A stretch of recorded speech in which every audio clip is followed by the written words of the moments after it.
मेरा दोस्त बाहर की सिटी से मेरे पास घूमने के लिए आया हुआ था। तो उसके पास ना उसकी मम्मी का कॉल आया और ऐसे ही वो नॉर्मल बात करने लगे। और फिर उसकी मम्मी उससे पूछती है कि बेटा शादी कब करेगा। तो उसने डायरेक्ट बोला कि मम्मी मैं शादी नहीं करूँगा। फ़ोन की दूसरी तरफ भाई बिल्कुल ना सन्नाटा छा गया था। उसकी मम्मी बोलती है कि क्या हुआ, किसी ने कुछ बोला है? तो बोलता है कि नहीं बस मेरे को नहीं करनी है। भाई 32 साल का लड़का है, अच्छी नौकरी है, अच्छी सैलरी है, कोई बुरी आदत नहीं, पर फिर भी शादी से डर लगता है। और वो अकेला नहीं है। मैंने जब इस टॉपिक पर रिसर्च करनी शुरू करी थी तो मुझे लगा था कि शायद वजह होगी कि भाई EMI देनी पड़ती है, जिम्मेदारियां बढ़ जाती है और काफ़ी कुछ मतलब देखना पड़ता है, घर वालों की सुननी पड़ती है। लेकिन जब मैं इसके अंदर और ज़्यादा गया, इसके अंदर और रिसर्च की, तो फिर मेरे को एहसास हुआ यार जिस कहानी को हम समझने की कोशिश कर रहे हैं ना भाई, वो गलत समझ रहे हैं। क्योंकि आज का लड़का शादी से नहीं भाग रहा, वो गलत शादी से भाग रहा है। और शायद लड़कियों का भी यही सीन है। और शायद यही वजह है कि सर्वे में ना लगभग 46% जो बैचलर्स हैं उन्होंने ये माना है कि शादी की जिम्मेदारियां उनको डराती है। लेकिन क्या सच में डर सिर्फ जिम्मेदारी का है या इसके पीछे कुछ और कहानी भी छिपी है? वीडियो में आगे बढ़ने से पहले मैं आपसे पूछना चाहता हूँ कि आपको क्या लगता है कि लड़का और लड़की आखिर शादी से भाग क्यों रहे हैं? मतलब आपने भी अपने आसपास के लोगों को देखा होगा या आपका खुद का भी डिसीजन ये हो सकता है कि आपको शादी नहीं करनी। तो क्या वजह हो सकती है कि शादी नहीं करनी? मुझे कॉमेंट्स में जरूर बताना। चलो यार आगे बढ़ते हैं। भाई एक टाइम था जब 25 साल की उम्र तक शादी होना बिल्कुल नॉर्मल माना जाता था। रिश्ता आया, परिवार मान गया और शादी हो गई, बस। ज्यादा सवाल वगैरह नहीं पूछे जाते थे। लेकिन आज भाई 29-30 साल के बंदे हो जाते हैं और फिर भी वो शादी से मना कर रहे होते हैं। यानी कि सिर्फ उम्र नहीं बदली, सोच बदल गई है। आज का सवाल ये नहीं है कि शादी कब करनी है, आज का सवाल है क्या शादी करनी भी चाहिए। और यही एक सवाल पूरी जनरेशन की सोच बदल रहा है। पहले मुझे लगा था कि सबसे बड़ी वजह होती है पैसा, घर चाहिए, गाड़ी चाहिए, अच्छी नौकरी चाहिए, बैंक बैलेंस होना चाहिए और फिर शादी। लेकिन एक लड़के ने एक वीडियो पर भाई कमेंट करा हुआ था जो मैंने पढ़ा तो बड़ा अजीब सा लगा था। मैं तुम्हें बताता हूँ। उसने लिखा था कि हमारे पापा ने ये सब 55 साल की उम्र तक बनाया था। 55-60 साल की उम्र तक हमारे पापा ने ये सब चीजें बनाई और हमसे 28 साल की उम्र में ये उम्मीद की जाती है कि भाई इसके पास घर भी होना चाहिए, गाड़ियां भी होनी चाहिए। और सच कहूं ये सवाल सिर्फ उसका नहीं है, ये आज लाखों लड़कों का सवाल है। आज अगर कोई 28 से 30 साल का लड़का 32 साल का लड़का है तो उससे उम्मीद की जाती है कि उसके पास अच्छी सैलरी हो, अपना घर हो, गाड़ी भी हो और फ्यूचर सिक्योर हो। अगर ये सब नहीं है तो अक्सर उसे सुनना पड़ता है कि अभी ये शादी लायक नहीं हुआ।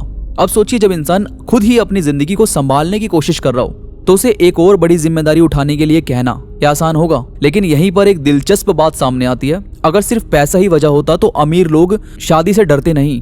लेकिन ऐसा भी नहीं है, क्योंकि अमीर लोग भी डरते हैं। अमीरों ने भी मना किया था कि भाई मैं शादी नहीं करना चाहता। आई थिंक असल कहानी इससे भी ज्यादा गहरी है। और यार मुझको ना फिर एक और चीज मिली जिसने मुझे थोड़ा तो हैरान किया था, जिसने मतलब काफी लाखों लड़कों का आत्मविश्वास धीरे धीरे खत्म तो किया है। और वो है डेटिंग ऐप। एक रिसर्च के मुताबिक डेटिंग ऐप्स पर लड़के ना 3 में से 1 प्रोफाइल को लाइक जरूर करते हैं, जबकि महिलाएं जो लड़कियां होती है वो 20 में से 1 प्रोफाइल को लाइक करती है।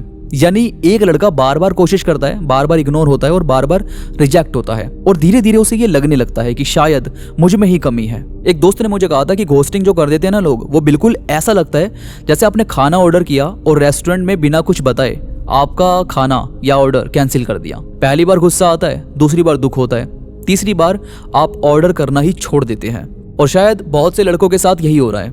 उन्हें प्यार से नफरत नहीं हुई है, उन्होंने बस उम्मीद लगाना छोड़ दिया है। लेकिन इसके साथ साथ ना यार एक और वजह है जिसके बारे में लोग खुलकर बात नहीं करते, और वो है पुराने रिश्तों का डर।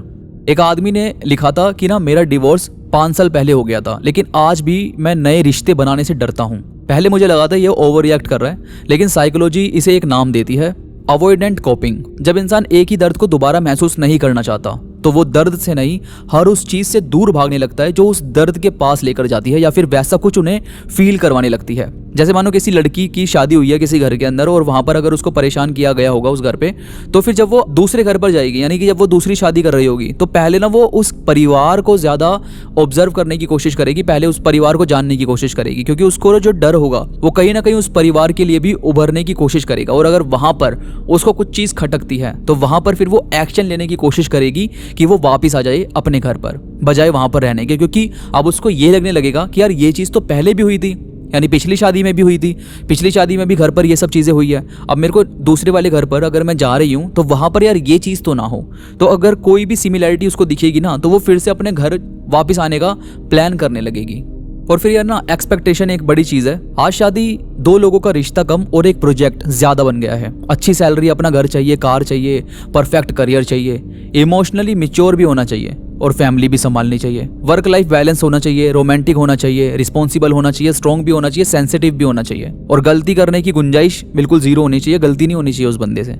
मतलब आप समझ रहे हो, ये बिल्कुल ऐसे तैयार करने वाली चीज़ हो गई है कि जैसे किसी को ना बोल कर तैयार किया गया है कि भाई इसमें ये डाल दो, थोड़ा थोड़ा ये करके डाल दो और ये तैयार हो जाए तो फिर इसकी शादी के लिए कार्ड भिजवा दो। उस तरीके की चीज़ें हो गई है। जब ये सब चीज़ें पढ़ी जाती है, बताया जाता है, तो ऐसा लगता है कोई इंटरव्यू चल रहा है। और जब भाई उसकी इंटरव्यू की लिस्ट, उसकी रिक्वायरमेंट इतनी लंबी हो तो कोई भी अप्लाई क्यों करेगा भाई वहाँ पर। एनसीआरबी के भाई कुछ आंकड़े थे, उसके हिसाब से ना शादी की जुड़ी समस्याओं के कारण आत्महत्या करने वाले पुरुषों की संख्या पिछले कुछ सालों में ज्यादा बढ़ी है। यानी 30 साल के ऊपर जो भी मर्द थे ना, उन्होंने आत्महत्या करना शुरू कर दिया था कुछ आंकड़ों के हिसाब से। इसका मतलब ये नहीं है कि सिर्फ लड़के ही पीड़ित थे इस चीज से, लड़कियां भी थी। यानी कि ना शादी का तनाव दोनों तरफ रहता है। लेकिन भाई आप समझ रहे हो, अब चीजें काफी बढ़ गई है ये चीजें।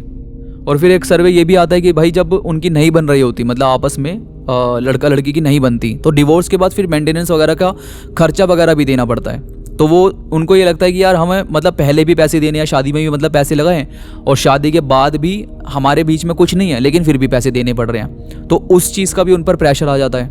लेकिन इस वीडियो का मकसद यार ये साबित करना नहीं है कि शादी गलत है, लड़के गलत है या लड़की गलत है। सवाल यहाँ पर उससे भी बड़ा है कि जब लाखों लोग एक ही चीज़ से डरने लगे तो क्या समस्या लोगों में है या इस सिस्टम में है, जैसे हमने नॉर्मल बना दिया है। तो यार आप ना अपने ऊपर बहुत ऐसे प्रेशर लेकर मत रखो, बल्कि आपको ये देखना चाहिए कि जो आपका पार्टनर है उसका जो परिवार है वो कैसा है और आपका पार्टनर कैसा है। अगर ये दोनों चीज़ें बढ़िया है ना, फिर आप उनके साथ आगे बढ़ो, उनके साथ कन्वर्सेशन करने की कोशिश करो। क्योंकि जब आप दोनों एक दूसरे की अंडरस्टैंडिंग को बैलेंस करते हुए चलोगे, एक दूसरे की अंडरस्टैंडिंग को समझोगे, तो आपकी शादी भी कामयाब होगी। आपको 10 लोगों से राय लेने की जरूरत नहीं पड़ेगी, क्योंकि अब आपको पता है कि सामने वाला इंसान आपके लिए कैसा है। तो अगर इस वीडियो ने आपको कुछ भी इन्फॉर्मेशन दी है तो प्लीज़ यार मुझे कमेंट्स करके ज़रूर बताना कि आपके हिसाब से आपको क्या लगता है कि लड़के और लड़कियां शादी से आज भाग क्यों रहे हैं। मुझे कमेंट्स में ज़रूर बताना। इसके साथ यार मेरे साथ इंस्टाग्राम पर ज़रूर कनेक्ट हो जाओ। इंस्टाग्राम पर मैं थॉट्स कोट्स अपलोड करता रहता हूँ जो मुझे यकीन है कि आपको ज़रूर पसंद आएंगे। इंस्टाग्राम का लिंक नीचे डिस्क्रिप्शन में मौजूद है, तो प्लीज़ क्लिक करो और कनेक्ट हो जाओ। तो अभी के लिए बस इतना ही, मैं मिलूंगा आपसे नई वीडियो के साथ, तब तक के लिए धन्यवाद।